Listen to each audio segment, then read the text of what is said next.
Muy buenos días con todos. Vamos a dar inicio, por favor, lo que es a la capacitación del día de hoy, cesando así con el curso de psicología criminal y psicología forense.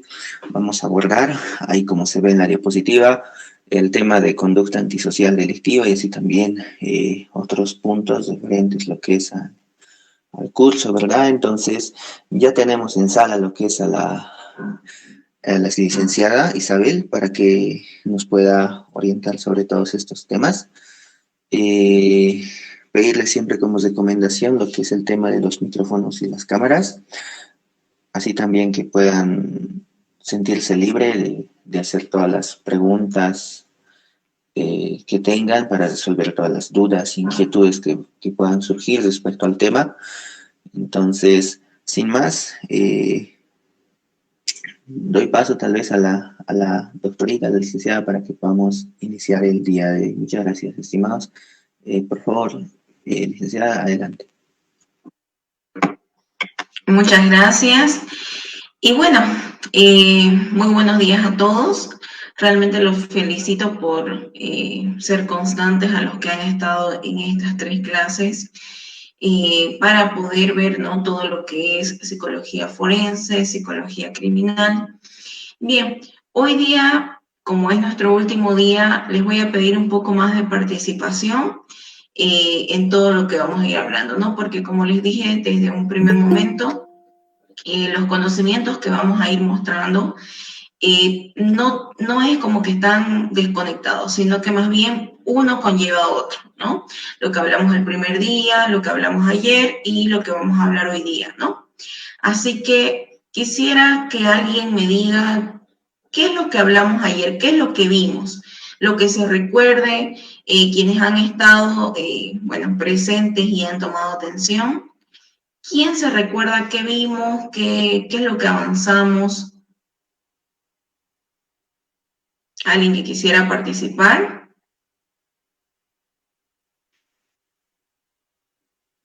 A ver. Adelante, ¿Sí? doctora. ¿Cómo está Iván? Sí, ¿me escucha bien, doctorita? Sí, lo escucho muy bien. Sí, ayer hemos tocado tópicos como es de la criminología, la psicología criminal y de las distintas disciplinas que hacen para la conducta psicológica de la persona, ¿no? Y hemos tocado también la diferencia entre la psicología criminal y lo que es la criminología, ¿no es cierto? La criminología es ¿por qué comete delito? Y la psicología, y todos nos pueden llegar a establecer la verdad histórica del hecho, ¿no? Eso es lo que tiene que coadyuvar a eso, al fin, al descubrimiento de la verdad en el lugar del hecho. Tiene su aporte la psicología criminal, como la criminología, y me imagino también como la criminalística, ¿no? Sí, todas ellas, ¿no?, aportan a lo que es la conducta criminal, ¿no? ¿Qué más se recuerda, Iván? Psicología forense y psicología jurídica también se ha tocado, que es muy importante. Sí, hablamos, ¿no es cierto? Muy bien, muchas gracias, Iván, por su participación.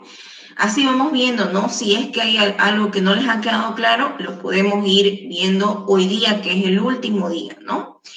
Porque, como les digo, lo que vamos a avanzar, lo que vamos a ver hoy, es algo que va de la mano con lo que ya hemos llevado.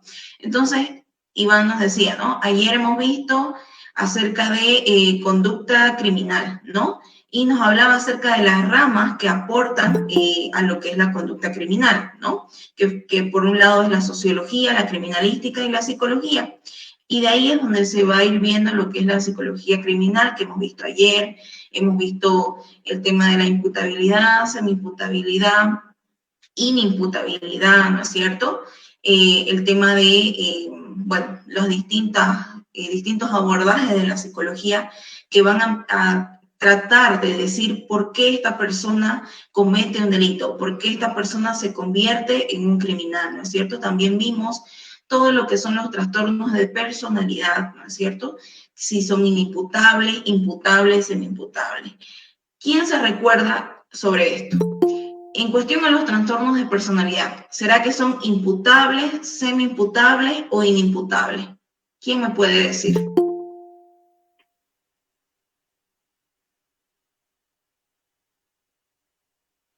¿Quién se anima?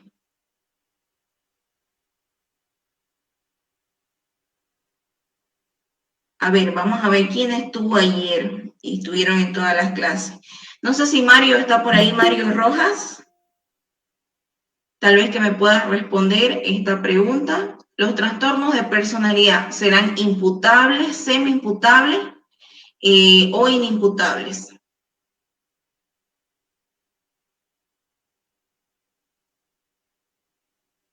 ¿No está Mario Rojas por ahí?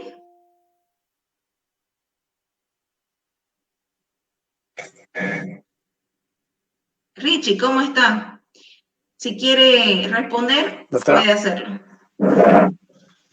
doctora, ¿Sí? yo no puedo, bueno, a lo que lo he entendido, ¿no? En la clase de ayer, en cuestión de tablet y Uy, se le ha apagado el audio. No se le escucha, Richie.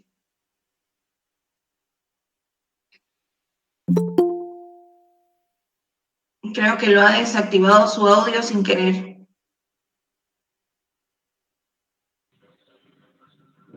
Hola, hola. Ahora sí se le escucha. ¿Me escucha, doctora? Creo que Sí, la sí, señal. ahora sí lo escucho. Por favor, si puede volverlo a repetir lo que estaba mencionando.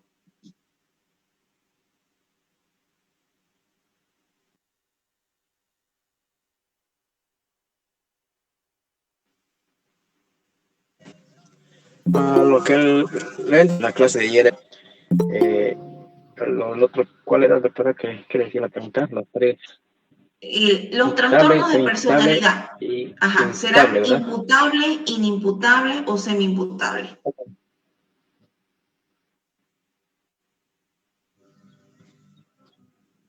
¿Qué piensa usted, Richie? ¿Qué es lo que hemos visto ayer?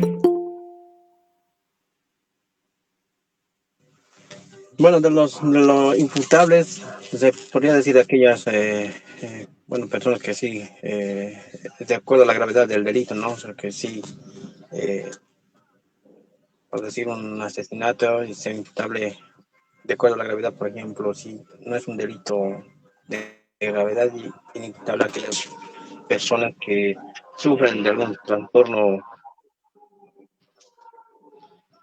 psicológico, que cometen, bueno, delitos. Ya. ¿Y inimputable? ¿Qué será?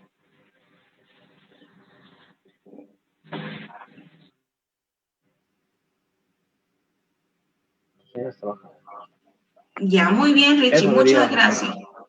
Muchas gracias por su colaboración. Bien, como menciona, ¿no? Y como habíamos visto, ayer hablamos acerca de la tipicidad, ¿no? Es acerca de imputable, semi-imputable o inimputable, ¿no?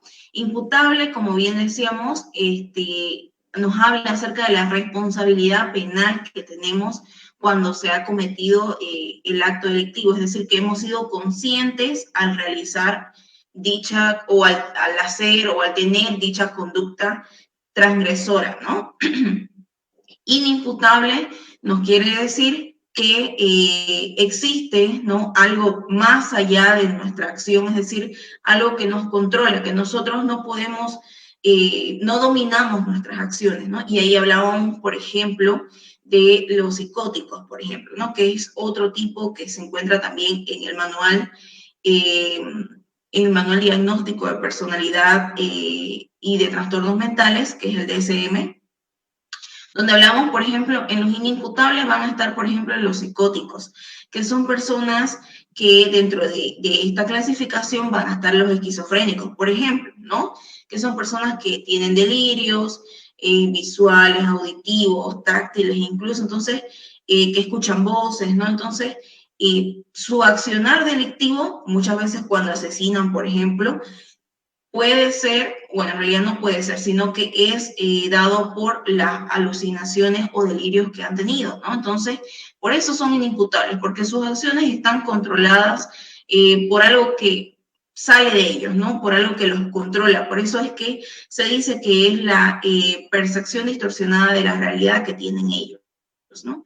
Cuando hablamos de semi-imputabilidad, damos el ejemplo de una persona que tiene epilepsia, ¿no? Que si bien está afectada neurológicamente por lo que tiene y que va a afectar de cierta manera sus comportamientos, pero no del todo, ¿no?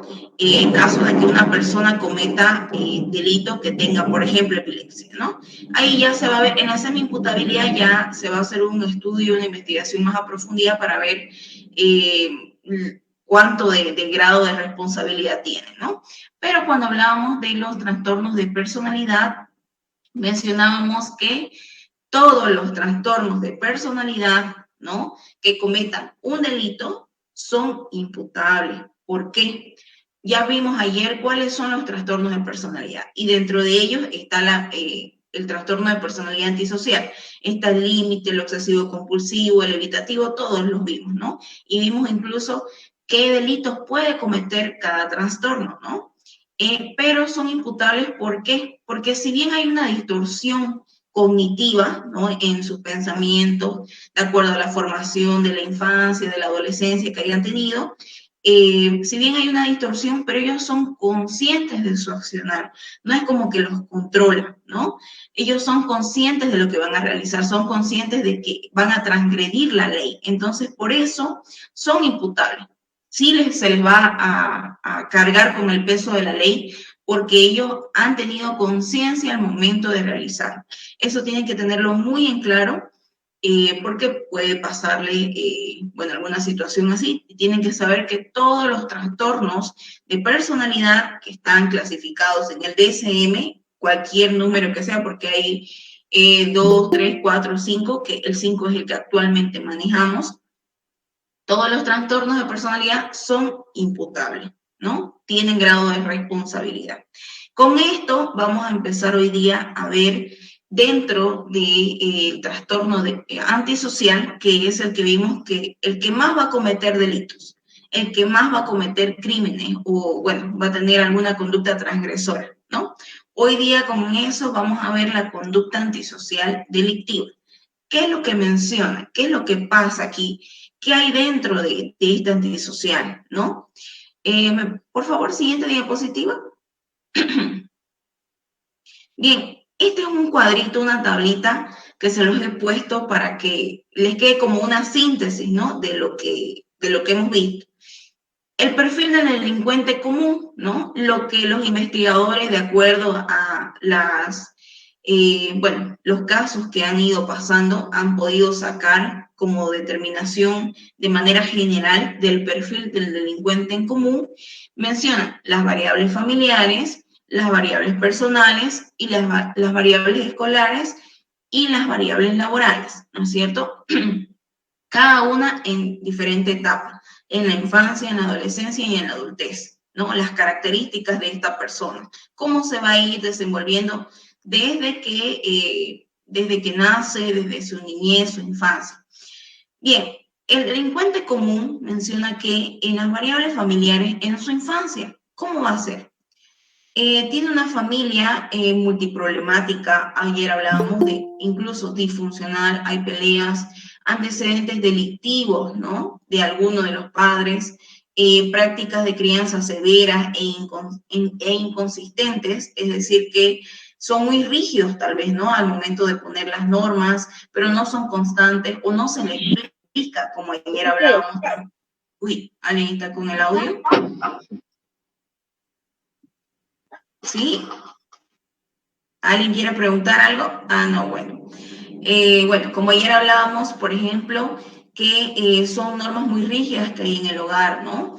Y que, por ejemplo, no se les explica por qué se les está diciendo que no hagan tal cosa, ¿no? Como ayer hablábamos, no todo es estímulo-respuesta, decíamos, ¿no? No todo es no hagas y va a tener como consecuencia la conducta de no hacerlo, ¿no? Ayer hablábamos, por ejemplo, del padre que le dice a su hijo, no sé, no robes, digamos, ¿no? y el hijo automáticamente no va a robar. No siempre es así. ¿Por qué? Porque en los procesos cognitivos hay algo más, ¿no?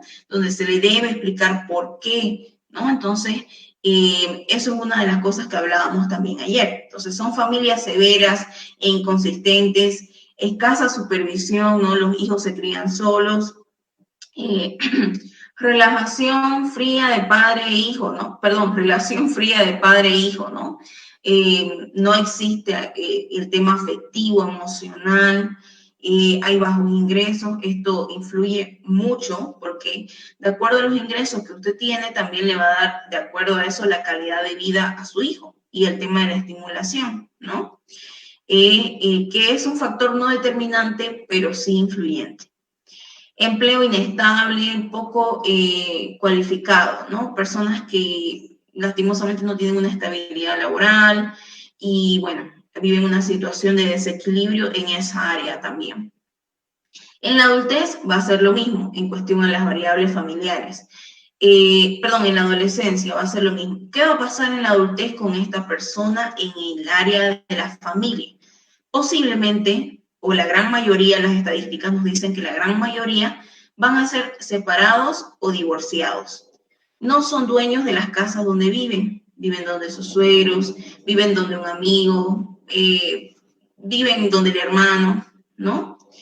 Por la misma situación en la crianza, miren cómo todo va conectando. Por la misma situación, nosotros como seres humanos, esto un dato que les puedo aportar, psicológicamente tendemos a repetir los patrones. No es una ley, una norma, ¿no?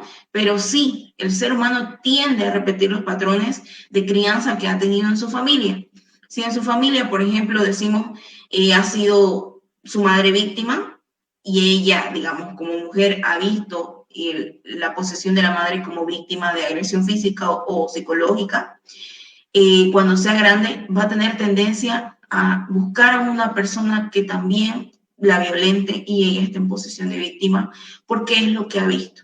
Cuesta mucho que esa persona se separe de esos patrones, hay mucho trabajo que se tiene que hacer y por eso es también lo que se recurre a terapia, ¿no? Y por eso también es que los fiscales o los jueces le dan el oficio al agresor para que vaya a hacer terapia, porque para cambiar, para rehabilitarse, tiene que sacar esos patrones que muchas veces vienen de la infancia, de la niñez, ¿no? Entonces, aquí vemos esto, no separados o divorciados, no son dueños de las casas donde viven porque no tienen una economía estable, problemas conyugales, si es que en caso viven con su pareja, vivencias en pobres condiciones, ¿no? Movilidad residencial en general, similar ambiente familiar al que vivió cuando niño y adolescente, lo que les acabo de decir, ¿no? En las variables personales, ¿cómo va a ser la infancia? Este delincuente común, por así decirlo, ¿no? Su conducta va a ser problemática en casa y en la escuela, ¿no? Típico persona que les dice, perdón, típico niño en el cual el profesor o el director cada vez le llama a la madre diciendo que ha agredido a sus compañeros, que no hace la tarea, que es muy chinchoso, que se sale de clase, ¿no? Entonces hay problemas, ¿no? Pocos lazos y apego por actividades convencionales, ¿no? Casi no, él no quiere estar en actividades en las cuales le dicen, esto te va a aportar a tu futuro, no, él no quiere estar en eso, ¿no? Irresponsabilidad, escaso autocontrol, lo dominan sus impulsos, ¿no? En la adolescencia, ¿cómo va a ser? A las anteriores características se le agrega, ¿no? Porque este niño va a ir creciendo, ¿no? Antecedentes delictivos, como si recuerdan, ayer les hablaba de que la conducta criminal empieza en la adolescencia por los mismos pares o el mismo grupo al cual esa persona va a empezar a incursionarse, ¿no? Entonces aquí, por ejemplo, hay antecedentes delictivos, hay consumo de alcohol, drogas, peleas, riñas, vandalismo, etcétera, ¿no? En la adultez va a ser idéntico a todo lo que ya se ha formado, porque, como bien dijimos anteriormente, la personalidad se forma hasta, si recuerdan, los 18 años. A partir de ahí, simplemente se adapta de acuerdo a la situación que se le atraviese, ¿no? Pero ya está formada, ¿no? ¿Qué más? Variables escolares. En la infancia hay un pobre logro educativo, insatisfacción escolar, ¿no? Por todo lo que ya hablamos. En la adolescencia es igual, y bueno, en la adultez ya no hay variable escolar, ¿no? Incluso muchas de estas personas no entran a la universidad, por ejemplo, ¿no? O si entran, también es muy poco el logro educativo que tienen, ¿no? En las variables laborales, en la infancia, bueno, no hay cuestión laboral. En la adolescencia, empleo poco cualificado, empleos inestables con periodos de desempleo, bajos salarios, ¿no? En la adolescencia, si bien el adolescente no tendría que empezar a trabajar, ¿no? Porque su deber es estudiar, pero muchos de estos jóvenes que se van formando y que, bueno, tienden a tener una conducta transgresora, debido a que no se enfocan a sus estudios y se enfocan en un grupo de pares que los lleva por un camino que no es bueno, empiezan a buscarse su propio dinero porque ven que la madre o el padre les dice: no te voy a dar si no haces bien la tarea, si no cumplís con tus estudios, si no obedeces las reglas. Entonces empiezan a buscarse su propio dinero, y por eso es que empieza a haber un empleo.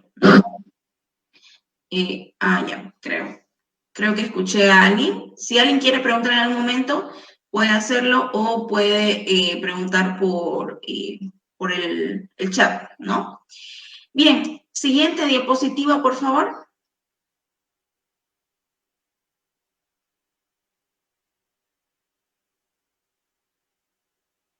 Siguiente diapositiva.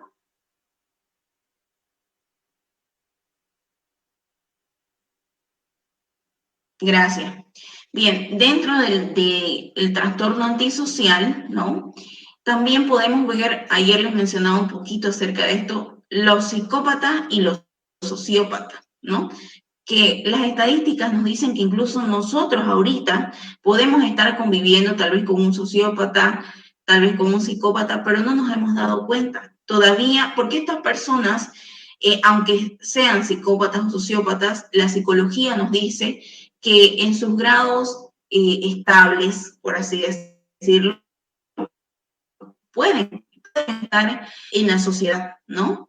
Y pueden desenvolverse, como les digo, pueden desempeñarse en un trabajo, pueden incluso algunos de ellos ser nuestros amigos, pero están en su estado estable. El hecho de que tenga este trastorno, por ejemplo, no quiere decir necesariamente que cometa un delito, pero sí va a ser la mayoría de estas personas que tengan este trastorno antisocial que cometan delitos, la mayoría, ¿no?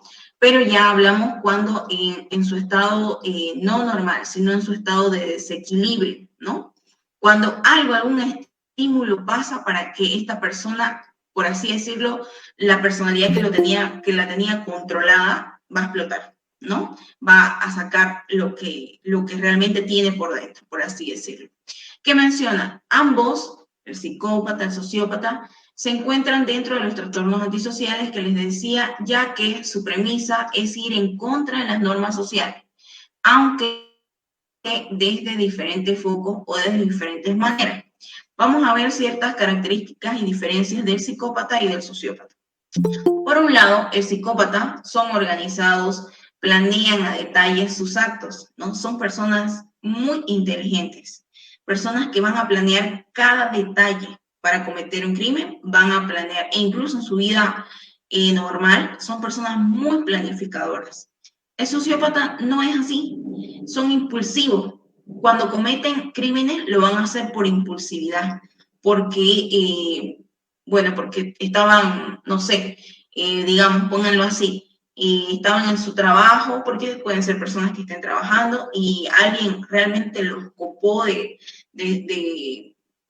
no sé, en cuestión a que les hizo algo, por ejemplo, los agredió, y van a reaccionar. No van a controlar sus impulsos, van a reaccionar, van a gritar, van a ser esas personas que nosotros digamos, pero ¿cómo si me sorprendió que él actúa así, si era calladito, si casi no hablaba con nadie, ¿no? Entonces son impulsivos y por eso cuando cometen delitos, crímenes, es por impulsividad mayormente. ¿A quiénes de los dos es más difícil encontrar, como ustedes como policías? A los psicópatas, porque planifican muy bien hasta su forma de huir, ¿no? Su modus operandi. Los sociópatas son más fáciles de encontrar porque su fin no es cometer el delito, sino que lo cometen por, como ya les digo, por un descontrol de sus impulsos. ¿Qué más? El psicópata es narciso y egocéntrico, cree que lo sabe todo, ¿no? El sociópata, el origen es un estilo de vida negligente, ¿no? Esta persona ha vivido negligencia emocional, económica, ¿no? Tiene muchas cuestiones emocionales que no ha resuelto, ¿no? Los psicópatas son exitosos laboral y socialmente. Los sociópatas, por otro lado, les cuesta escalar socialmente, ¿no? Porque van a ser un poco más retraídos. En cambio, el psicópata lo vamos a ver que aquella persona que tal vez es exitosa laboralmente, que, por ejemplo, debido a que el psicópata en su estado normal es una persona tan planificadora, tan disciplinada, puede llegar a donde él quiera, ¿no? Después, ¿qué más? En los psicópatas o en las psicopatías se establecen estrategias, en el sociópata carecen de planificación detallada, lo que les decía. En los psicópatas son incapaces de establecer relaciones interpersonales. Sin embargo, en la sociopatía pueden llegar a socializar con los demás, pero les cuesta conectar. Esta es una de las grandes diferencias también. En la psicopatía van a tener, por así decirlo, van a simular muy bien, ¿no? Ellos van a hablar con diferentes personas, pero no van a entablar una relación ni emocional, ni sentimental. Incluso si tienen parejas, van a ser, por el hecho de que son egocéntricos, va a ser como un fin, ¿no? No para gratificarse o para cualquier cosa que ellos quieran, pero no van a conectar. Son personas que no van a hacer relaciones interpersonales donde conecten. En cambio, el sociópata puede llegar a socializar con los demás, pero le cuesta conectar. En este aspecto, el sociópata casi no va a relacionarse con las personas como el psicópata. El psicópata se va a relacionar, pero no va a conectar en sí. En esta parte, está un poco mal aquí lo que he puesto, pero el sociópata en sí, el sociópata lo que va a hacer a diferencia del psicópata, ¿no? Es que se va a relacionar con muy pocas personas, ¿no? Porque como les digo, es más aislado, más sutil, ¿no? Pero con las personas que va a tener uno o dos personas con las que sí va a conectar, ¿no? ¿Por qué? Porque el hecho de cometer su delito va a ser no por el fin de cometerlo como el psicópata, sino va a ser por impulsividad, por un descontrol de sus impulsos. Eso, por favor, para que quede claro, ¿no? En esta parte. Siguiente, por favor. Bien, ahora vamos a hablar un poco, bueno, todos estos días hemos hablado acerca de la personalidad, del temperamento, del carácter, y bueno, una de las cosas que también se habló un poco fue la motivación. ¿Qué es lo que motiva a un delincuente a realizar ese acto como tal? Hoy día vamos a ver algunos perfiles, ¿no? Aspectos generales de la motivación delictiva. Si en algún momento se escucha un poco distorsionado mi audio, por favor me avisa, porque aquí en Santa Cruz está lloviendo y tronando, así que espero que no nos corten la conexión. Bueno, los aspectos generales de la motivación delictiva son las motivaciones las que regulan e impulsan, ¿no? Una conducta de usted, de mí. Si quiero, no sé, ustedes, por ejemplo, si quieren subir de grado, ¿no? Tienen que tener una motivación para estudiar, para desempeñarse mejor, para conseguir un mejor trabajo, ¿no? Entonces, todo parte de lo que me impulsa a mí, ¿no? Aquí se menciona la teoría de la jerarquía de necesidades de Maslow, ¿no? Que menciona que abajo, ¿no? En la pirámide, abajo va a estar las necesidades que se tienen que satisfacer, que son las fisiológicas, ¿no? Que son la regulación de la sed, hambre, incluso el tema sexual, se va a ver aquí. También se necesita satisfacer la necesidad de seguridad, ¿no? Que dice que es garantizar la protección de la persona, ¿no? Sentirse seguros, sentirse tranquilos, ¿no? De afiliación, afecto y pertenencia a un grupo. Nosotros somos seres sociales y siempre vamos a intentar suplir esta necesidad, ¿no? De autoestima, seguridad en sí mismo. Por ejemplo, muchas personas cuando no suplen esta necesidad van a tener problemas existenciales, ¿no? Donde no se sienten seguros de sí mismos y sufren como un estancamiento, donde no saben qué hacer. ¿Por qué? Porque no ha sido suplida esta necesidad, ¿no? También menciona el tema de la autorrealización, que es el crecimiento personal, el desarrollo de capacidades y objetivos vitales, ¿no?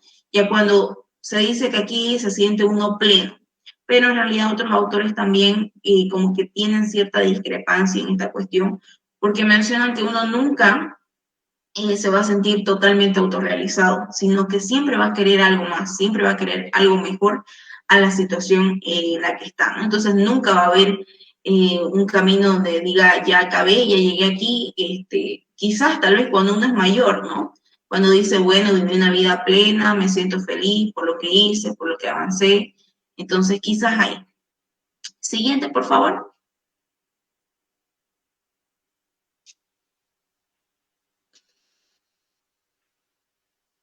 Siguiente diapositiva, por favor.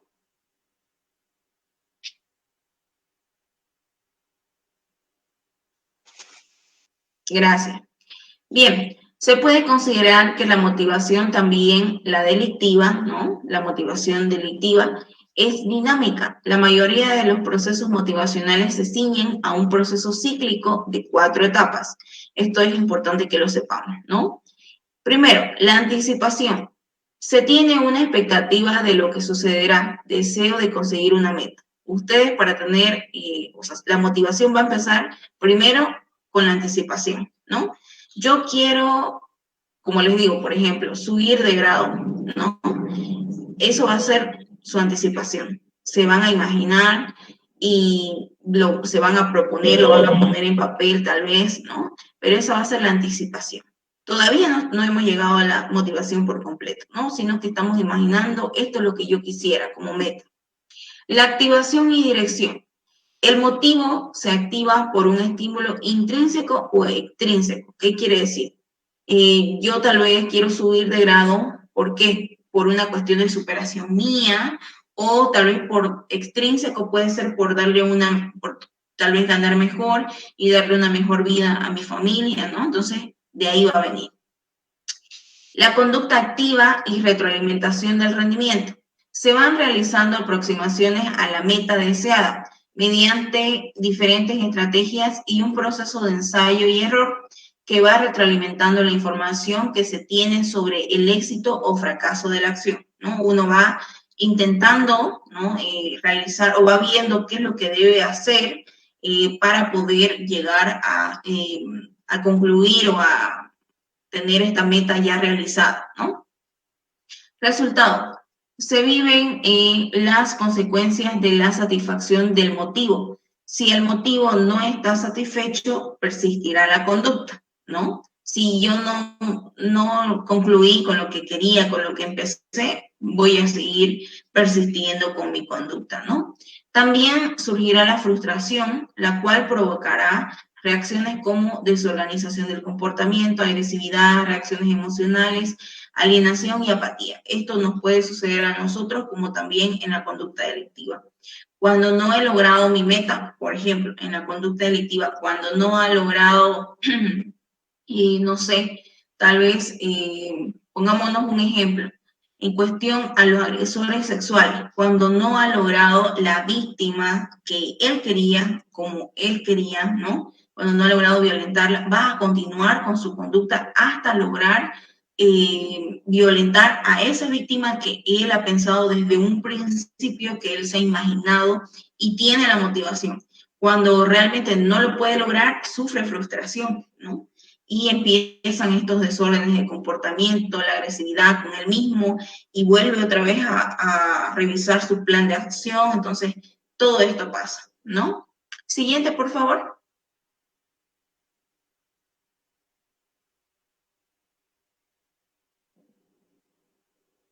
Siguiente diapositiva, por favor. Bien, vamos a ver un poco acerca de la motivación delictiva en las agresiones sexuales, lo que estábamos hablando. Aquellos delincuentes o agresores sexuales, ¿no?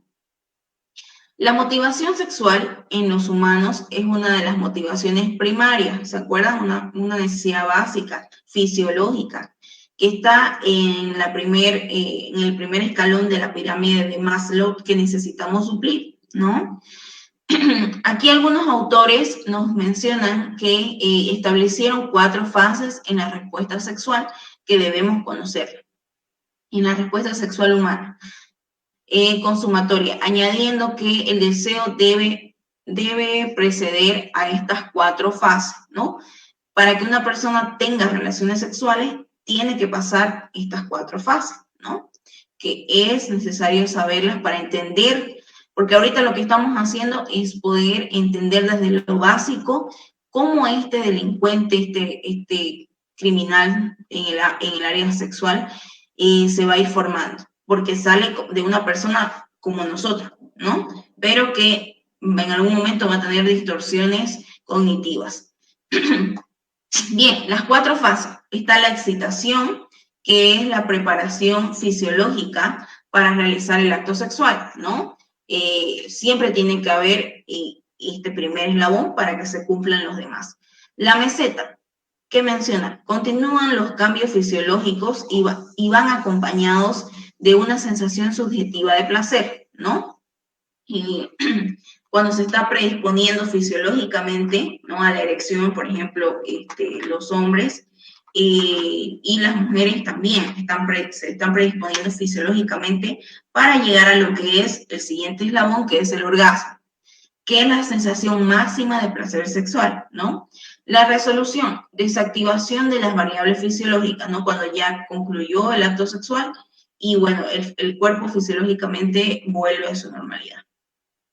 Según Sánchez, que es otro de los autores, entre el 85 y el 95% de los delincuentes sexuales identificados son varones. ¿Por qué? El hombre es más, tiene más la necesidad de suplir, valga la redundancia, esta necesidad fisiológica de la sexualidad, ¿no? Por eso, entre estos agresores sexuales van a estar más los varones. Y ningún grupo socioeconómico de hombres está exento de riesgo de cometer agresiones sexuales. Puede ser una persona, van a disculpar, puede ser una persona que tenga un nivel socioeconómico alto, bajo, medio, no importa, no hay distinción cuando se va a cometer un delito de esta índole. Siguiente, por favor.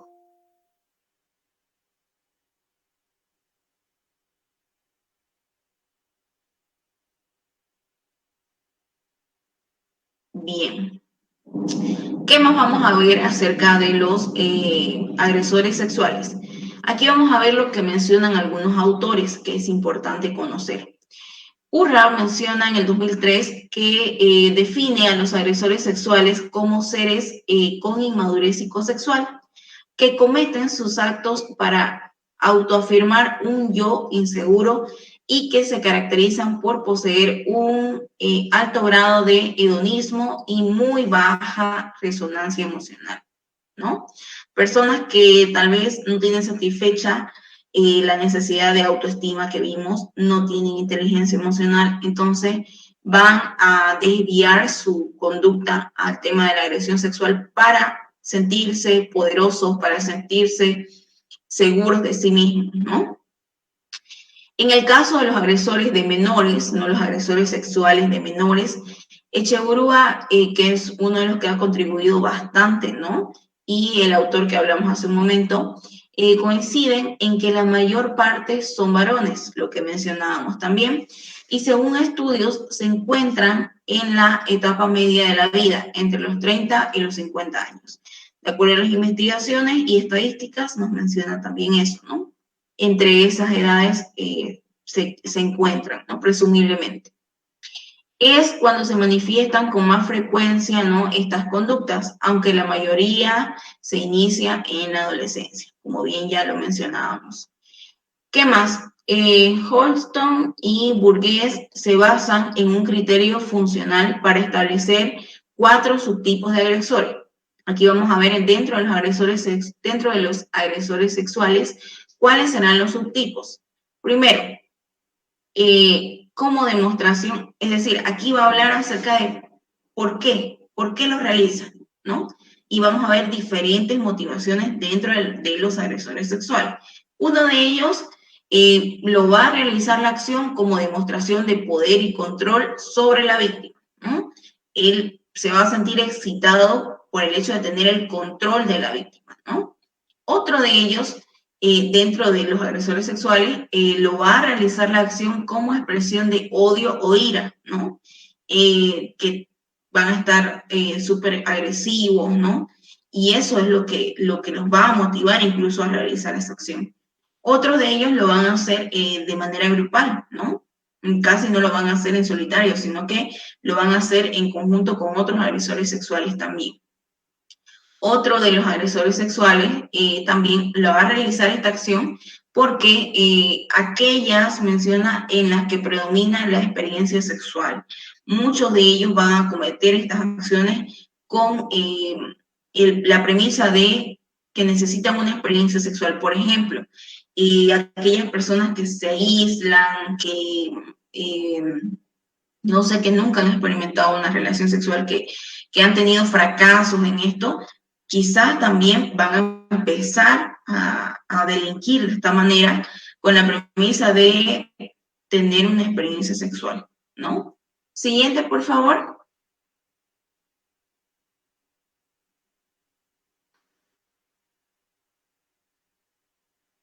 Siguiente diapositiva. Gracias. Bien, la clasificación de los agresores sexuales según Urra, que es el autor que mencionábamos hace un momento, van a existir, porque antes hablábamos de la motivación, ahora vamos a hablar de los agresores sexuales como tal.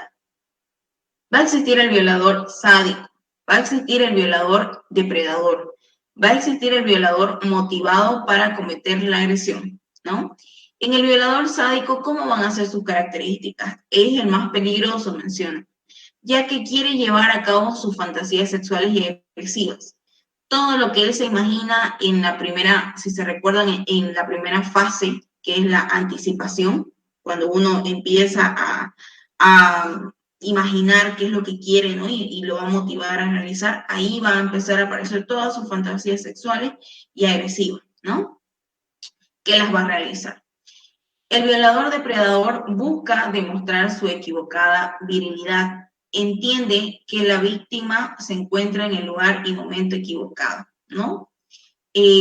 Aquí básicamente va a querer demostrar que él puede, que él domina, y va a buscar una víctima que como... Uy, ¿alguien se le activó el audio? ¿O quieren preguntar algo?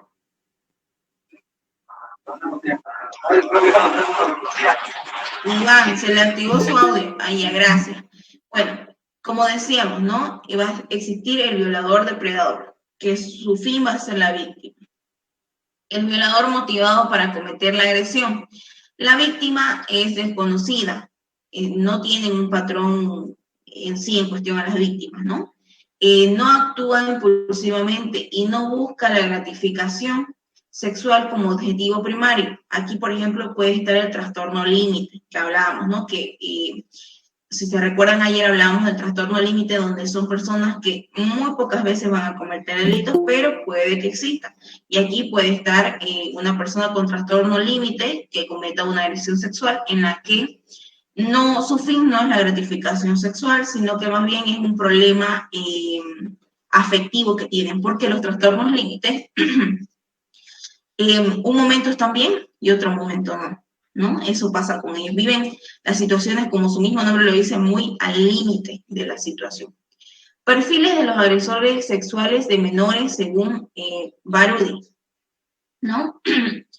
Aquí vamos a hablar acerca de algunos perfiles. Primero, el abusador pedófilo obsesivo y el abusador pedófilo regresivo. Vamos a ver. El abusador pedófilo obsesivo se caracteriza por haber abusado de varios menores y presenta una compulsión crónica y repetitiva hacia este tipo de actos. No presenta vergüenza, culpa o remordimiento.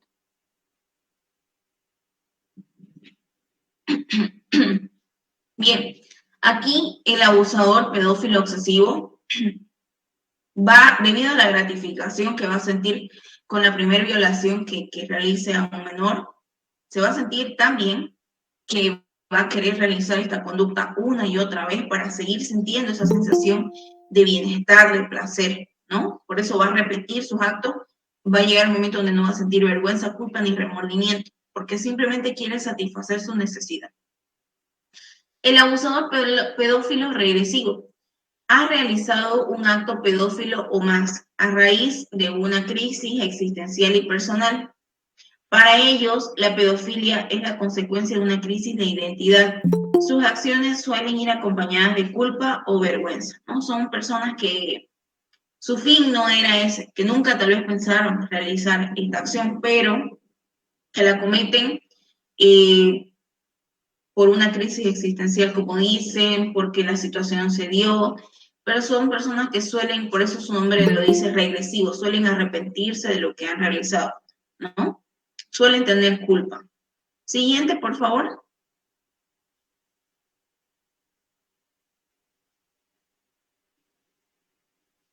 Siguiente diapositiva, gracias.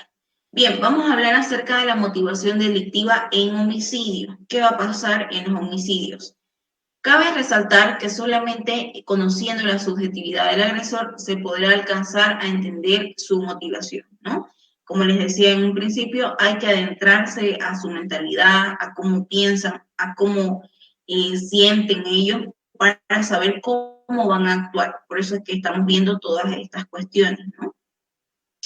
Bueno, uno de los autores menciona que los individuos son características, que estos individuos son características temperamentales que los hacen propensos a la agresión cruel, ¿no? Y letal.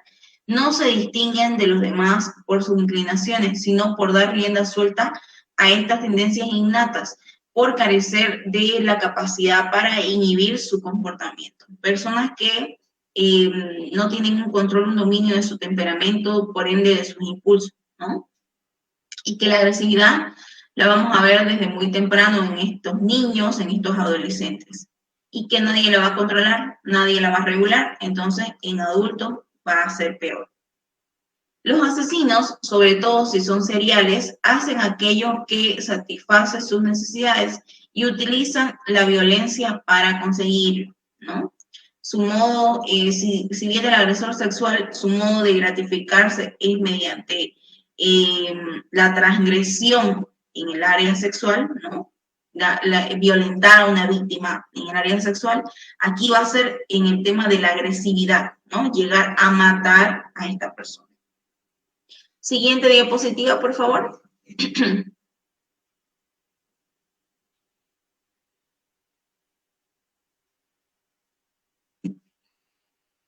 Bien, ¿qué más nos mencionan los autores sobre estos agresores que cometen homicidio? El asesinato en serie incluye el homicidio sexual, mencionan, ¿no? Pero no solo se limita a este tipo de delito. Los autores diferencian entre homicidio en serie sexual, homicidio en serie sexualizado. Vamos a ver cuál es la diferencia. En el primero, en el homicidio en serie sexual, la motivación del delito es principalmente de tipo sexual, ¿no?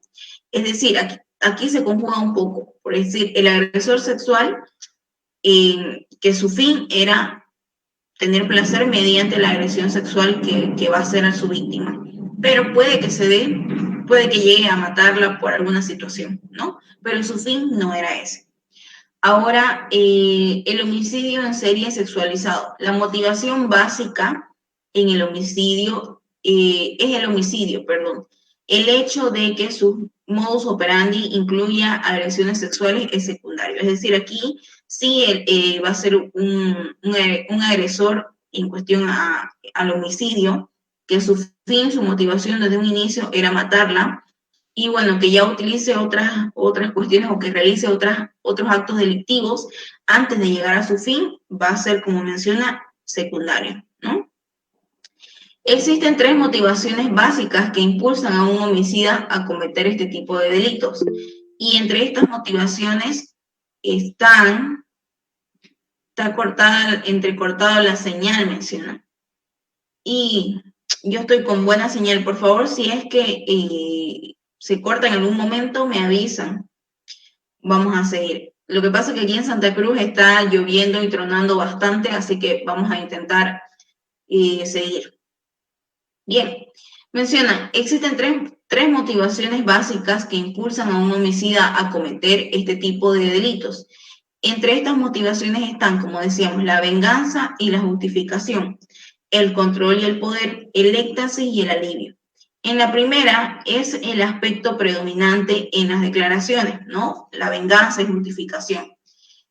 Consideran que el hecho de hacer daño a otras personas es la consecuencia del maltrato injustificado que creen haber sufrido en su vida. Se menciona que aquí ellos matan o cometen homicidio como una forma de satisfacerse, pero más allá de ello, inconscientemente lo hacen como una forma de castigo a la sociedad por todas las injusticias que han vivido en su infancia, ¿no? Control y poder. Esta sensación de poder, aunque sea fugaz, crea un estado de bienestar muy potente en el agresor, ¿no? Control y poder, que también vimos en el agresor sexual. El éxtasis y alivio, el sentimiento de euforia y violencia e ira interior de estos sujetos necesita en algún momento catártico de expresión de sentimientos, si no me equivoco. Bien, aquí básicamente en el éxtasis y alivio es todo lo que se siente en ese momento, la euforia, la adrenalina, ¿no? De cometer este delito en sí. Siguiente, por favor.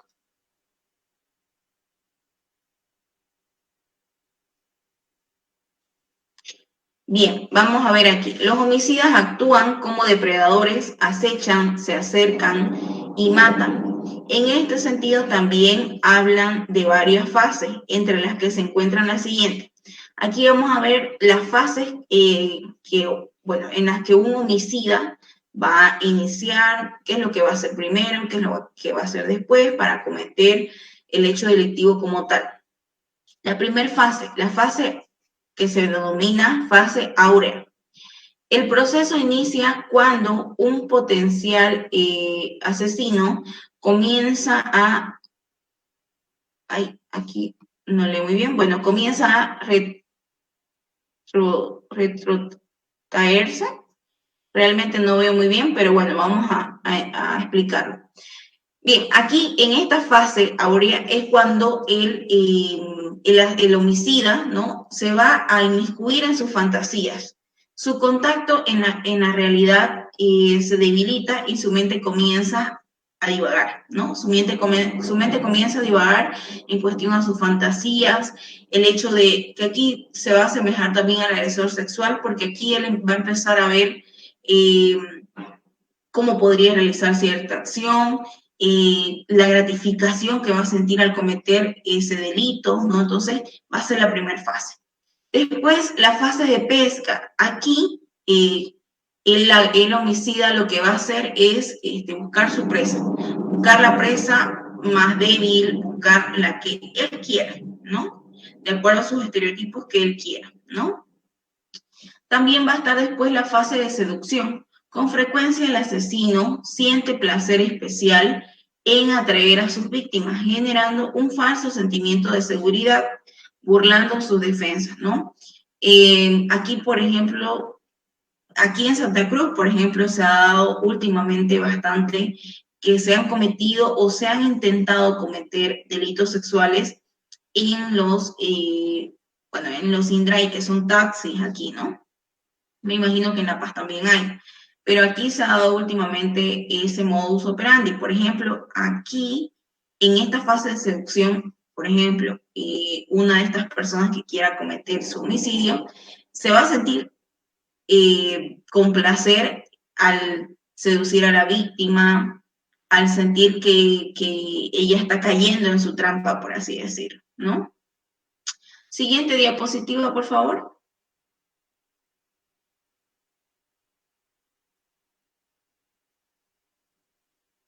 Bien, siguiente fase. Va a ser la fase de captura, donde consiste en cerrar la trampa, ¿no? Imagínense esta persona que les digo que está en el taxi, que, bueno, la está, como quien dice, manipulando, la está engatusando, y de repente se da cuenta que la puerta no puede abrir, que los vidrios son negros, que está yendo por una calle donde no conoce, no se desvió el taxista.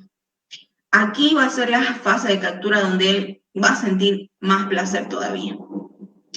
Fase del asesinato. Si el crimen es el sustituto del sexo, como habíamos hablado antes, el momento de la muerte es el clímax que buscaba desde que comenzó a fantasear con el crimen, ¿no? Ese era su fin, cometer el homicidio.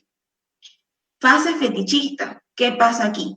Para prolongar esa experiencia, esa sensación de placer que va a hacer este homicida, va a agarrar cualquier cosa que tenga significado para él.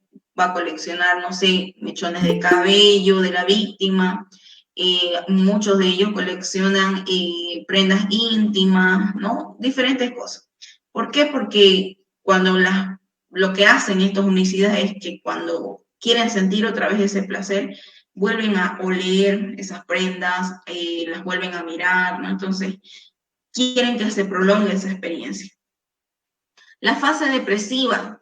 Esta es la última fase en la que van a entrar estos homicidas. Después del crimen, el asesino serial experimenta una etapa depresiva equivalente a la tristeza postcoital, ¿no? Donde en sí van a sentirse deprimidos por el hecho de que la sensación es fugaz. Ya cometieron el homicidio y, bueno, se sintieron plenos por un momento, pero y luego otra vez vuelven a su vida normal, entre paréntesis, ¿no? Por eso es que también tienen fetiche estas personas. Siguiente diapositiva, por favor.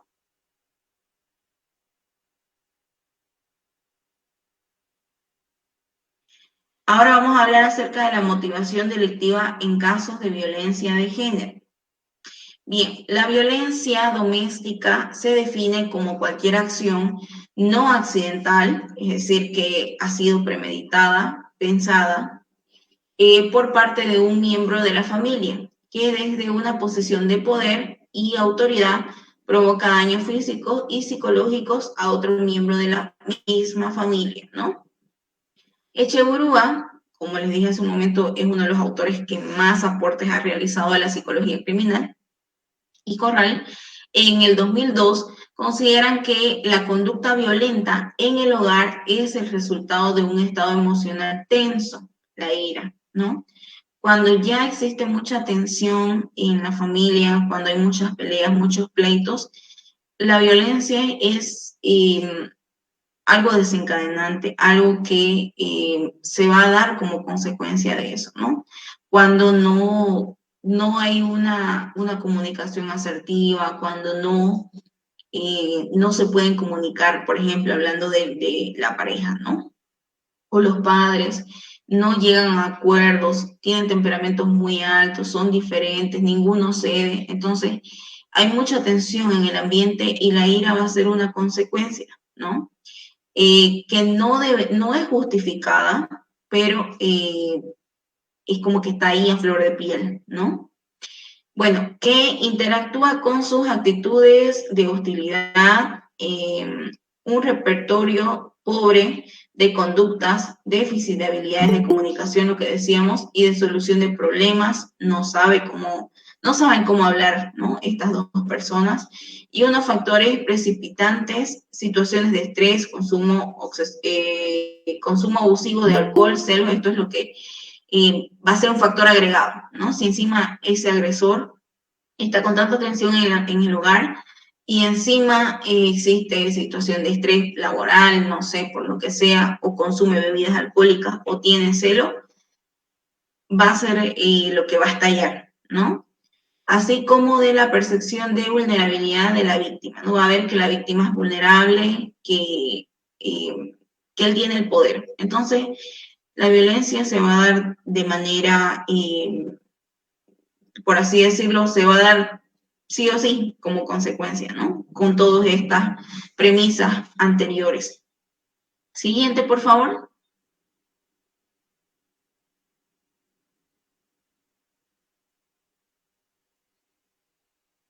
Bien, siguiendo con los autores, mencionan que Dutton en 1995 definió 3 pilares básicos del maltratador. Primero está el agresor psicopático, el agresor hipercontrolado y el agresor cíclico, emocionalmente inestable. 3 tipos de agresores que cometen violencia intrafamiliar. El primero, el agresor psicopático, se caracteriza por responder a un patrón de desconsideración extrema hacia las normas sociales, con antecedentes delictivos, falta de remordimientos y con reacciones emocionales superficiales, ¿no? Su violencia es controlada por el objetivo de someter y dominar a su víctima, ¿no? Agresor psicopático, como bien hablábamos de las características de un psicópata, aquel que no tiene remordimiento, que es muy inteligente, es una persona que tiene patrones establecidos, y como aquí menciona, en cuestión de la violencia familiar, su objetivo es someter, ¿no? Sentirse poderoso. El agresor hipercontrolado presenta un perfil de evitación y agresión pasiva, hasta que la ira aparece como resultado de la acumulación progresiva de frustraciones. Son grandes maltratadores emocionales. Aquí vamos a ver más que todo maltratadores en cuestión a la violencia psicológica emocional. El agresor cíclico, emocionalmente inestable, tiene una incapacidad para describir sus sentimientos y un gran temor a la intimidad y al abandono. Esta es una persona que no puede ni con ella misma en el ámbito emocional. No puede parar la agresión hasta que la ira y los celos acumulados se han descargado. Bien, es una persona que tiene temor a inmiscuirse, a dar todo, a abrirse emocionalmente, pero también tiene temor a que lo abandonen. Eso de manera bien interna. Entonces, cuando se va a dar la agresión, ¿no? Va a aflorar la ira y los celos y que no va a parar su agresión hasta descargarse completamente, ¿no? Por esta inestabilidad emocional que tiene. En relación con el nivel de sensibilidad ante el rechazo de la víctima después del episodio violento, creemos que este será bajo para el agresor psicópata. Y en el otro extremo se situaría el agresor cíclico. Y bien, bueno, esto es una gran verdad, ¿no? Son 2 extremos, el agresor psicópata y el agresor cíclico. Siguiente diapositiva, por favor.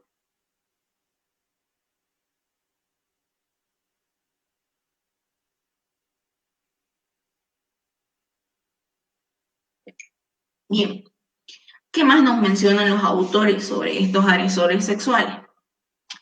Soria nos menciona, miren que son años recientes, ¿no? Que son investigaciones, bueno, no tan recientes, pero más o menos actualizadas de lo que se ha ido viendo, ¿no? Bien, él realizó una investigación sobre violencia doméstica, comparando a aquellos individuos cuyas acciones habían finalizado en homicidio y aquellos que, aunque violentos con sus parejas, no habían alcanzado ese nivel de agresión, ¿no? Sus resultados indicaron lo siguiente. Los homicidas, aquí va a ser una comparación, en cuestión a los homicidas y en cuestión a los que cometen violencia intrafamiliar. Muy importante ver esto. Los homicidas, mencionan, ¿no? No violentos, presentan un nivel de autoestima más bajo que los violentos. En el caso de los maltratadores, los actos violentos son un reflejo de su poder, ¿no? No es el fin en sí. Y les permite mantener y reforzar continuamente su nivel de autoestima, ¿no? Es su base para tener su autoestima. En cambio, los homicidas no, su base para mantener su autoestima es el matar en sí, ¿no? Los homicidas incrementan la agresión, especialmente al no aceptar la separación. Los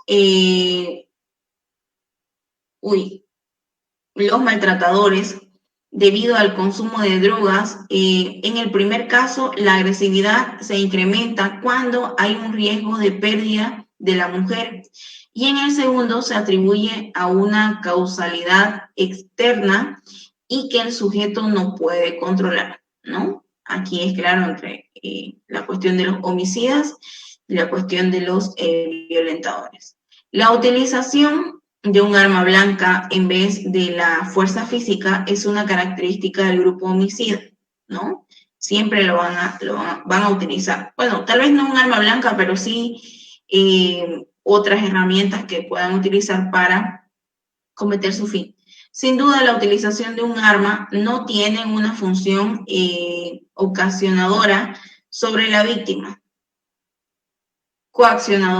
sobre la víctima, sino asegurar la finalidad del acto criminal, ¿no? Aquí es una distinción bastante abismal. Por ejemplo, en los homicidas siempre van a utilizar una herramienta para cometer su delito, ¿no?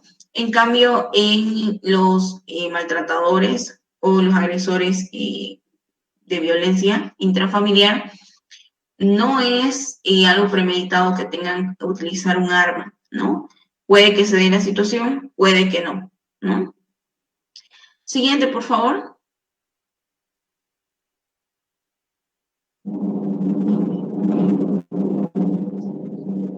Bien, vamos a seguir con las comparaciones. Los homicidas no violentos practican deporte. Los maltratadores son observadores. Miren ahí la diferencia. Así como ven películas violentas, bueno, ellos lo van a replicar. Los hobbies en los dos grupos cumplen la función de activación fisiológica, pero mientras los primeros son activos, es decir, los homicidas son activos, los maltratadores son pasivos, ¿no? Los violentos presentan el abuso de sustancias como principal psicopatología, los homicidas la depresión, ¿no? Aquella persona que es violentador muy probablemente sea consumidor y no pueda dejar la bebida. En cambio, los homicidas, como bien vimos, hay una fase, la última fase, que es la depresión, una fase de la depresión, y por eso también recurren a su fetiche, ¿no? El miedo a la pérdida de la mujer reafirma los sentimientos de celos, que aparece como característica principal en maltratadores. Los homicidas no logran el ideal de mujer, ¿no? Por el contrario, los maltratadores no llegan a su ideal de posesión de mujer. Miren, la diferencia. El uno no logra el ideal, qué tipo de mujer quiere, y el otro, el maltratador, no logra su ideal, pero en cuestión a la posesión. No logra imaginarse cuál sería el tipo ideal de mujer sumisa, de mujer vulnerada, ¿no? Como él quiere, tenerla en su mano. Y como dice, en el primer caso se producirá una insatisfacción continua por la relación de pareja, y en el segundo, una percepción continua de capacidad de control sobre la mujer. Los homicidas utilizan la racionalización como mecanismo de defensa básico. Por el contrario, los maltratadores utilizan la minimización. Estos dos factores son una consecuencia de un nivel intelectual más elevado. Son personas que utilizan bastante la inteligencia, ¿no? Por un lado, aquí mencionando los homicidas, van a racionalizar, ¿no?, sus actos, como hablábamos, van a decir que su motivación era porque, no sé, porque ellos vivieron violencia y, no sé, este tipo de persona se lo merece, por ejemplo.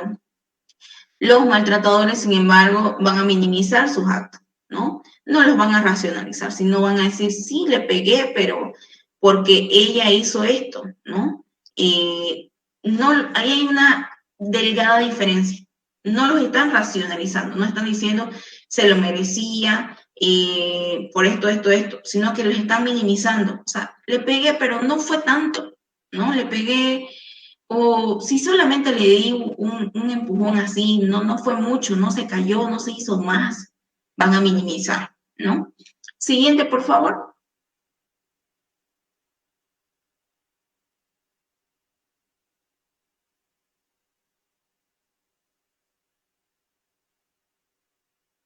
Bien, vamos a ver el último del tema de los delitos en cuestión a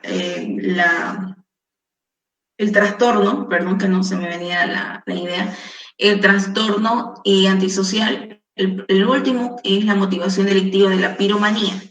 Para los que no saben qué es la piromanía, ¿no? Que me imagino que más de uno debe conocer, aquella persona que, si bien los agresores sexuales, su placer está en cometer la violación sexual, en los homicidas está en la agresividad, en la agresión y la matanza como fin, en los violentadores está más que todo el poder de autoafirmación, y aquí en la piromanía va a ser el tema de la gratificación o el placer que sienten al causar incendios, ¿no?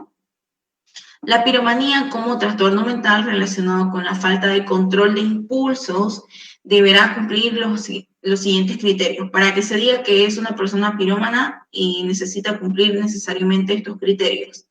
Primero, menciona que la provocación deliberada e intencionada de un incendio es en más de una ocasión, ¿no? Más de una ocasión intentó realizar un incendio que no es poquito, ¿no? Sino que él quiere ver incendiado, pues no sé, una casa, un lote, ¿no? O sea, son un incendio predominante. También es la tensión o activación emocional antes del acto, ¿no? Que vamos a ver las manifestaciones emocionales que tienen antes de realizar el acto como tal. Fascinación, interés, curiosidad o atracción cuando se inicia el fuego o cuando se observa o se participa en sus consecuencias, ¿no? Será un individuo, dice, que se aproxime a los incendios, que se comporte de forma extraña e incluso de forma excesivamente valiente y osada, haciéndose pasar por un voluntario o ayudante de forma falsa, ya que su única intención es poder verlo desde primera fila. Aquí, esta persona pirómana que causó el incendio, muchas veces no se va a quedar ahí, lo va a mirar desde más lejos, pero se va a acercar cuando venga otras personas, ¿no? Y va a simular, como les decía, incluso va a simular el tema de que, que son valientes, que a ver, quieren ayudar, ¿no? Pero en realidad es para verlo en primera fila, después de ya haberlo realizado y de ver la gente espantada. Su placer está en justamente esto, ver la reacción de las demás personas, ¿no? Siguiente, por favor.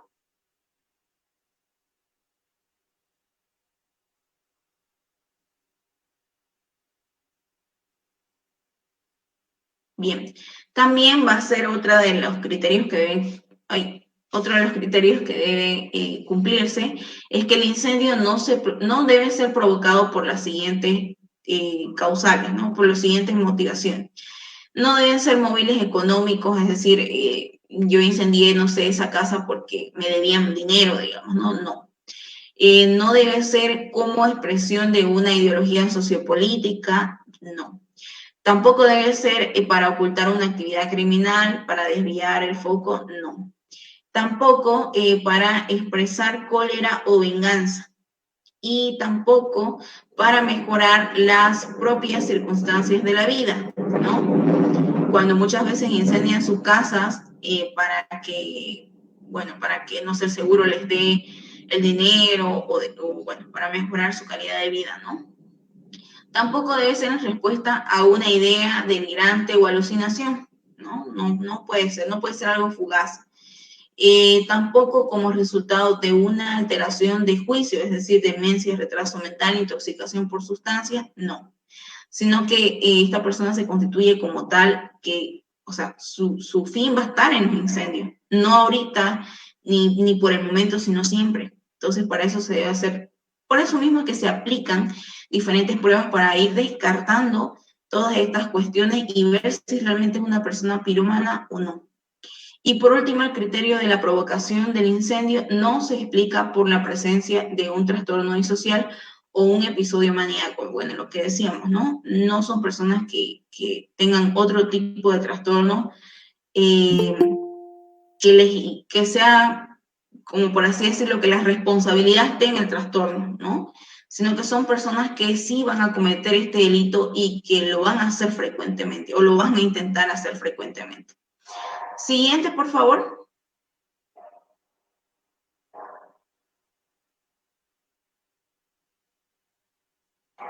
Perfil de un pirómano en función de diferentes variables. Primero está la edad y sexo, que varía, menciono, entre los 20 y los 60 años, y las mujeres son minoría. Pero en caso de hacerlo, está relacionado con el vandalismo, ¿no? La socialización y familia son inestables emocionalmente e impulsivos, y en general se suelen encontrar en problemas económicos. Independientemente de la clase social, lo que contribuye al aumento de su motivación delictiva. Inteligencia, media o baja, pero es listo en general.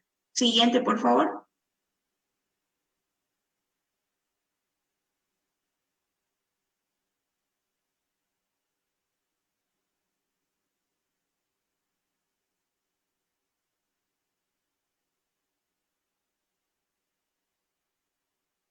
¿Qué más vamos a ver? En el tema de personalidad, ¿no? En el tema de personalidad, vamos a ver que es una persona que corresponde al rasgo antisocial, como bien lo decíamos anteriormente. En rasgos generales son egocéntricos, impulsivos, manipuladores, oportunistas, susceptibles, ¿no? No se sienten ansiosos ni culpables de sus actos, ¿no? Sino que, como les digo, ellos tienen esa motivación de realizar este acto y no se van a sentir culpables porque no se van a sentir culpables de sentir placer, ¿no? Ni sienten remordimiento tampoco. Presentan una búsqueda de sensaciones y riesgos, ¿no? O sea, les gusta estar en esa adrenalina de que lo puedan encontrar, que no, que la gente hable y diga, ucha, ¿cómo habrá sido este incendio? ¿Qué habrá pasado? ¿Cómo habrá sido? ¿Quién lo habrá hecho? Que la gente empiece a sacar hipótesis, todas esas cuestiones les va a causar placer. Suele existir antecedentes policiales o psiquiátricos, ¿no? O sea, suelen ser personas que ya han tenido antecedentes delictivos, ¿no? Que relacionados a esto, o psiquiátricos también, ¿no? Que han tenido valoraciones psiquiátricas anteriormente, ¿no? Presentan aspectos psicopatológicos colaterales, es decir, bueno, esto va acompañado o de manera paralela, ¿no? Como retrasos mentales, demencia, demencias orgánicas, psicosis, ¿no? Que ya mencionamos que la psicosis, por ejemplo, es una percepción distorsionada de la realidad. Entonces, muy probablemente estas personas puedan presentar como paralelo este otro trastorno, ¿no? Además de el antisocial, ¿no? Y bien, si se dan cuenta, hoy día hemos hablado acerca de básicamente todo lo que es la conducta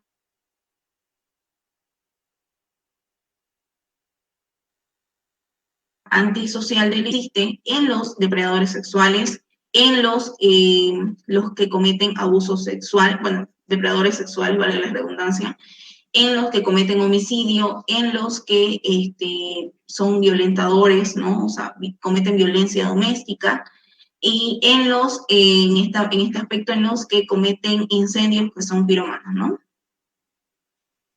Siguiente, por favor, creo que ya es la última.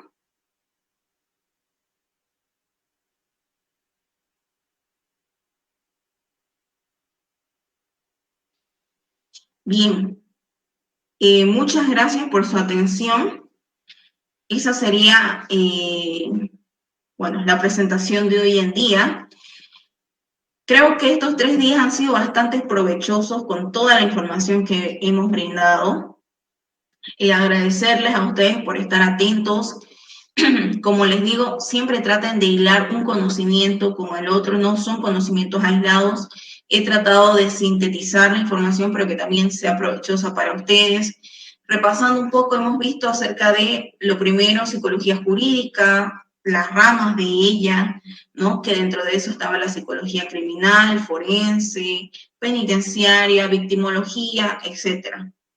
Hemos visto cómo hacer una entrevista psicológica forense, bueno, en realidad no psicológica, sino la importancia del entrevistador, del primero que entrevista a esta víctima, ¿no? Cómo puede sugestionarla, cómo puede hacer que esta víctima tenga una declaración que no sea efectiva, ¿no? La importancia, los errores que puede tener al momento de preguntar. Hemos visto también en psicología criminal, ¿no? ¿Qué es lo que abarca? ¿Qué ciencias apoyan a la conducta criminal que como tal han dado su aportación? Hemos visto lo que es imputabilidad, inimputabilidad, semi-imputabilidad, ¿no? Que son términos del derecho al cual se va a agarrar la psicología criminal, porque en realidad sus estudios van a ser para dar respuesta a todas estas cuestionantes. Y también hemos visto los trastornos de personalidad, ¿no? Que son lo que más se va a ver, ¿no? Se pueden ver otros tipos de trastornos, sí, pero en el área penal mayormente vamos a ver trastornos de personalidad y como bien ya mencionamos que son imputables. ¿Por qué? Porque son personas que si bien tienen un trastorno, pero conocen, son conscientes, ¿no? De lo que están realizando, ¿no?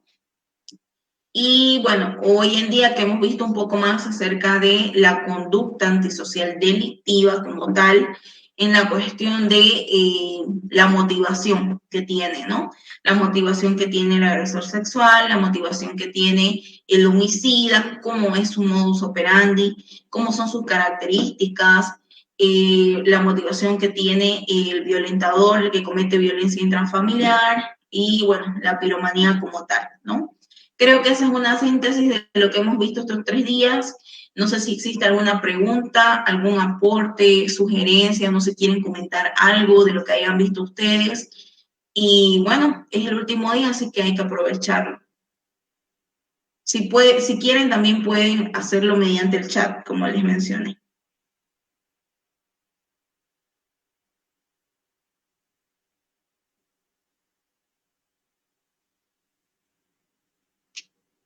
Licenciada, buenos días. Hice una consultita.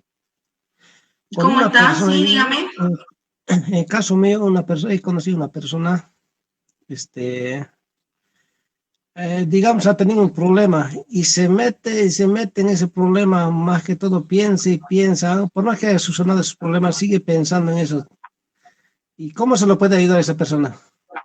Psicológicamente estaría ella pensando en eso, ¿cómo se lo puede ayudar? Piensa y piensa, por más que haya solucionado su problema, sigue pensando en eso. O sea, no sé cómo te puedo explicar, cómo se lo puede solucionar, dice eso. Ya, a ver, por lo que entiendo es una persona, digamos, vamos a ponerle que haya tenido problemas económicos, ¿no? Y ya los resolvió, pero sigue, por lo que usted me dice en el ejemplo, sigue pensando en ese problema y por más que ya esté resuelto, ¿no es cierto? Sí, licenciado, más. Ya.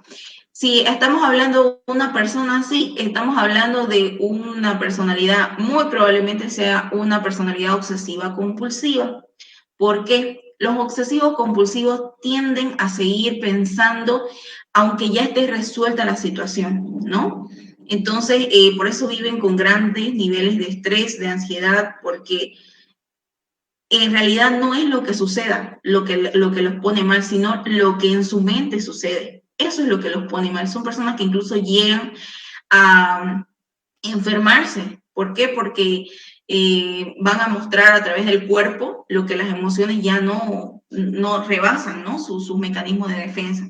Van a llegar a somatizar, esa es la palabra correcta.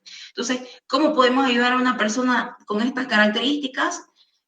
Bueno, es difícil porque estas personas van a tener distorsiones cognitivas. Entonces hay que trabajar con ellas ¿para qué? Para que puedan liberar sus niveles de estrés, que se puedan permitir, ¿no? El tema de poder ver otras alternativas, el tema de desconcentrar su atención de esa cosa que piensan, que están enmarcados en sí, ¿no? En reestructuración cognitiva, sí, Gracias por tu aportación, Jimena.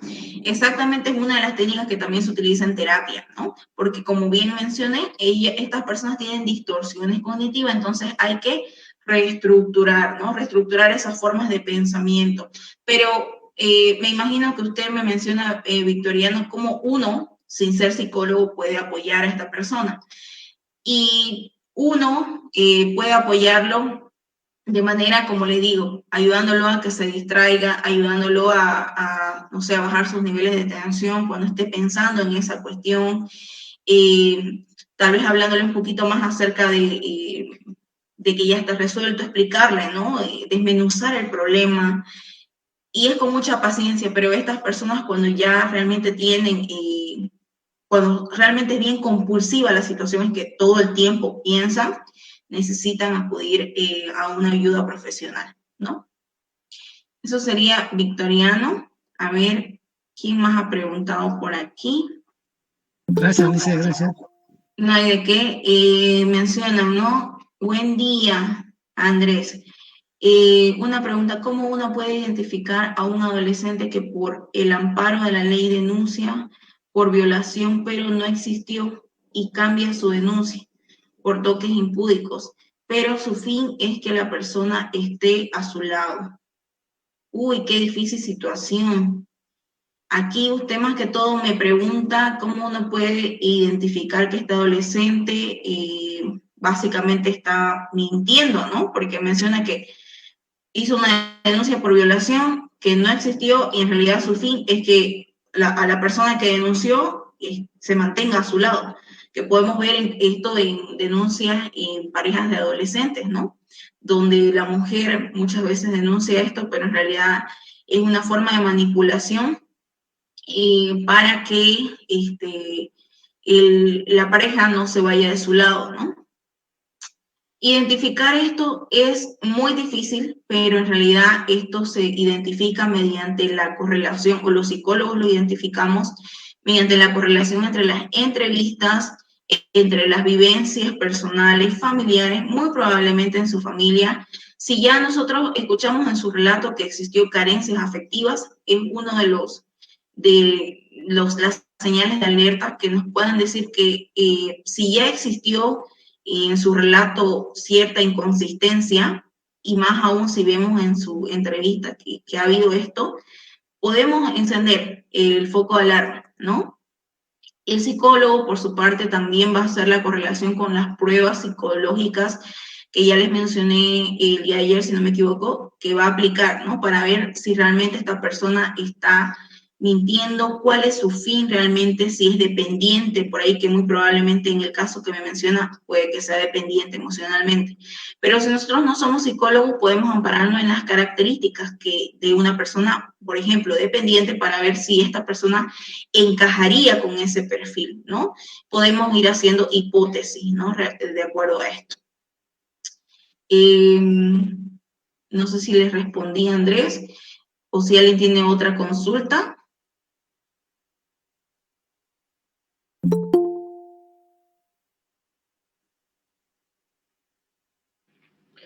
Doctora, ¿Sí? yo tengo dos preguntas.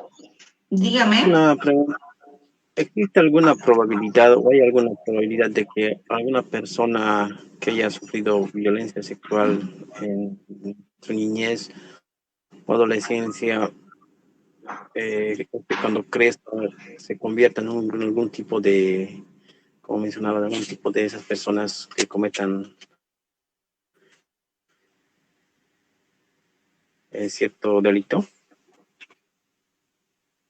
Sí. Existe una gran probabilidad porque los sexuales, una de las cosas que vimos es que realizan las agresiones, uno, para autoafirmar su yo, pero también muchas veces lo hacen con ese odio, ira, por ejemplo, a las mujeres, digamos, ¿no? O, por ejemplo, también existe a los hombres, ¿no? Entonces, y lo van a hacer con el fin o con la premisa de que tal vez han sido abusados, no solo sexualmente, ¿no? Sino también en cuestión a la violencia, ¿no? Entonces, muy probablemente sí puedan cometer otros delitos. No es ley, pero sí va a ser una tendencia que tengan estas personas, ¿no? Estos niños que hayan sido abusados. No sé si me respondí. Doctora, doctora, una pregunta más. En cuestión a los que toman una pregunta, qué más o menos, digamos, qué sucede con este tipo de persona y si existe algún tipo de tratamiento. Perdón, un poco entrecortado lo escuché. ¿Qué sucede con este tipo de personas? Me dijo, o sea, con las personas que han sufrido abuso sexual. No, saliendo un poco de las personas cleptómanas, si son o padecen de Cleptómanas. algún tipo de enfermedad psicológica. Con las personas cleptómanas, me dijo. Doctor. Creo que no, bueno, a ver, le voy a decir su pregunta porque lo he escuchado entrecortado, me va a confirmar si es así. Usted me pregunta qué sucede con estas personas que son cleptómanas y si hay algún tipo de tratamiento, ¿no es cierto? Sí, exacto, doctora, no se escucha entrecortado. Sí, seguramente debe ser mi conexión, van a disculpar. Bueno, la cleptomanía, ¿no? Sabemos bien que es la cuestión esta de mentir, ¿no? Bien, estas personas tienen todos los trastornos, como les dije, bueno, la personalidad, para que entiendan un poquito mejor, va a estar formada hasta los 18 años, se va a ir adaptando, sí, pero en estas personas cleptómanas que también van a tener un trastorno como tal, sí existe una rehabilitación, pero en todos los trastornos es muy difícil. Como les digo, es un trabajo muy exhaustivo, ¿no? En algunos trastornos más que en otros, ¿no? Por ejemplo, en el trastorno antisocial es casi nula la rehabilitación que haya. ¿Por qué? Porque en ellos existe lo que es la falta de empatía, ¿no? Entonces, en la cleptomanía no tenemos eso y es un poquito más fácil el tema de la rehabilitación, que eso se realiza con estrategias en el área psicológica. ¿Por qué? Porque hay distorsiones también cognitivas en ellos, ¿no? Entonces, se tienen que utilizar todo tipo de herramientas en cuestión del área de psicología, pero son más fáciles de rehabilitar que las personas con trastorno antisocial. No sé si ya les respondí, Richie, o si alguien tiene otra pregunta.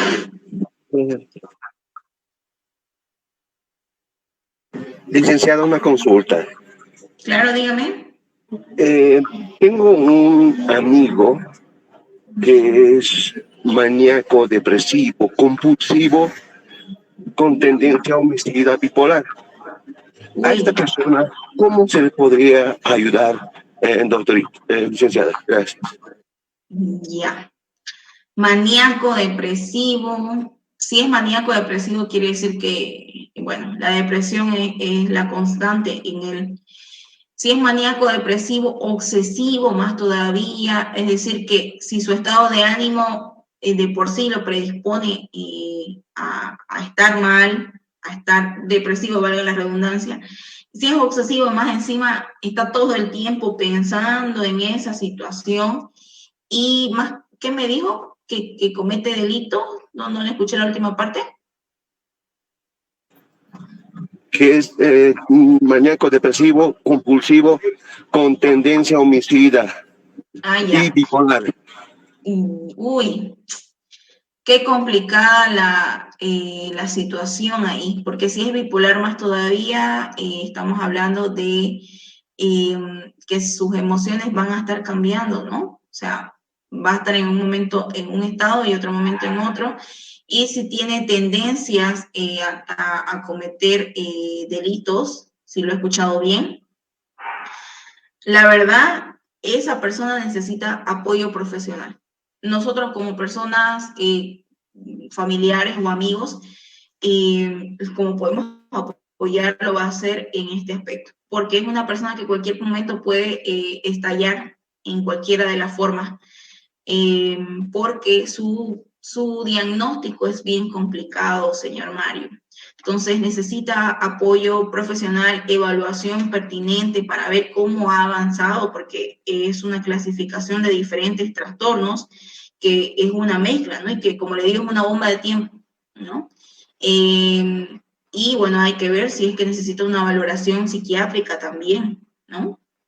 Pero al ser una bomba de tiempo, necesita el apoyo profesional. Nosotros muy poco lo vamos a poder controlar si tiene ese diagnóstico.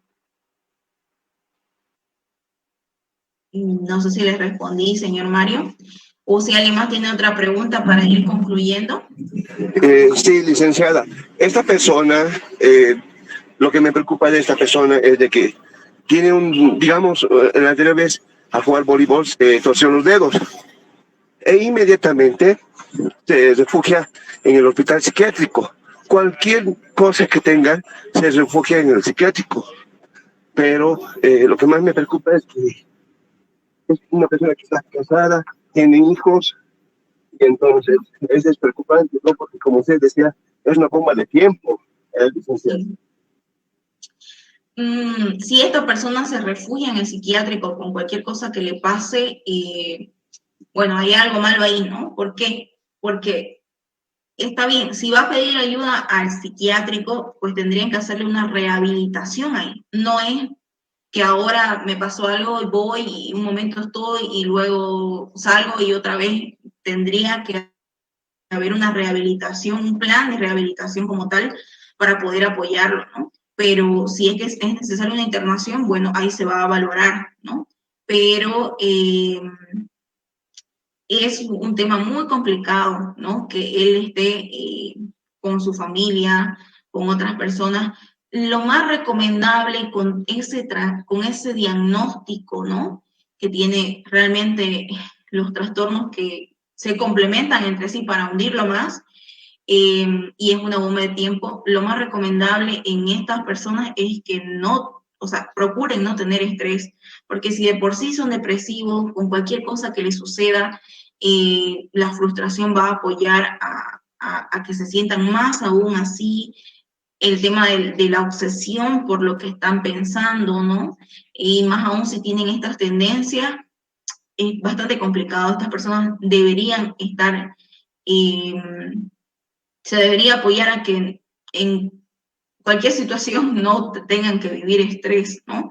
Pero como le digo, debería valorarse a esta persona. Si es en el psiquiátrico, bueno, tendría que hacerse una valoración y un programa de rehabilitación. Si necesita una internación, que muy probablemente sí, no le podría afirmar eso porque no tengo su diagnóstico como tal, no sé los grados en los que tiene este trastorno, estos trastornos.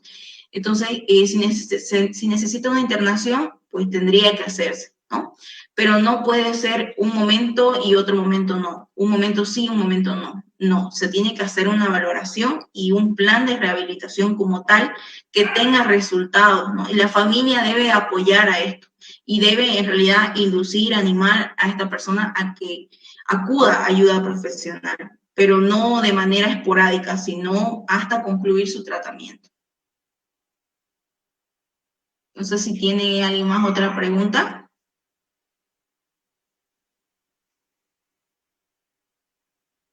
Dicen una cosita respecto a la persona que antecede. ¿Esa persona llega a curarse al 100% o va a tener siempre sus recaídas? Y con respecto al caso que estábamos hablando. Sí, Liz, con respecto al caso que estamos hablando. Bueno, ahí el tema de cura es algo que no se utiliza, ¿no? En nuestros términos. Se utiliza rehabilitación, pero no cura porque no podemos, no es una enfermedad, digamos, física, donde decimos, ya está curado. En el tema de los sí, no se preocupe, Victoriano. Pero en el tema de los trastornos mentales no existe en sí cura, ¿no? Sino si hay rehabilitación o no. Sí puede haber rehabilitación. No sabría decirle si por completo habría que valorar los grados en que tiene ese trastorno o esos trastornos, y tendría que ser valorado por un psiquiatra para ver cómo está su funcionamiento neurológico, ¿no? Porque sabemos que tiene este grado neurológico de afectación, ¿no? O sea, el tema biológico también va a influir, ¿no? Entonces, sí existe rehabilitación, pero habría que ver en qué grado está y cuánto de rehabilitación, cómo podemos, como le diría, cómo podemos mantenerlo estable, ¿no? Entonces, todas esas cosas tendrían que verse. Por ejemplo, en los psicóticos, la rehabilitación es muy baja, especialmente si estamos viendo un psicótico que tenga un grado grave, crónico, ¿no?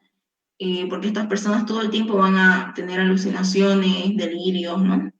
Entonces, son las personas que permanecen, por ejemplo, en los psiquiátricos, ¿no? Pero habría que valorar el grado en el que se encuentra, ¿no? Todo depende del grado. Si alguien más tiene otra pregunta, si les respondí, Victoriano. Sí, Lice, está bien, Lice, está bien. Gracias por su participación. ¿Alguien más?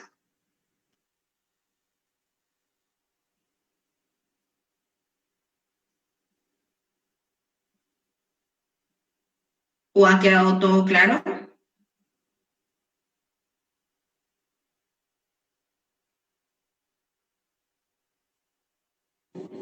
Licenciada, una pregunta.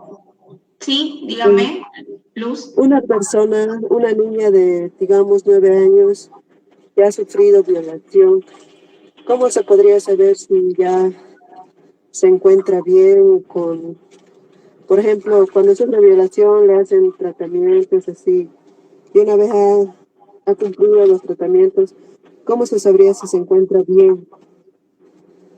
Ya, una niña me dice como de 9 años, ¿no? Que ha sufrido violación y que ya se encuentra en proceso de tratamiento o terapia psicológica. ¿Cómo saber si es que ha mejorado o no? Bueno, si se encuentra en proceso de terapia psicológica, los comportamientos van a ser evidentes, ¿no? Si hay un cambio en cuestión al comportamiento, en cuestión a cómo ella se sienta, porque recordemos que una víctima de abuso, su autoestima va a estar por los suelos, ¿no? Entonces, una de las cosas de los objetivos terapéuticos es justamente ayudar a esta área, ¿no? Pero lo más efectivo, si es que ya ha habido una terapia, tendría que volverse a hacer una valoración en cuestión a todos estos ejes en los cuales ha estado enfocado la terapia para ver si ha habido progreso.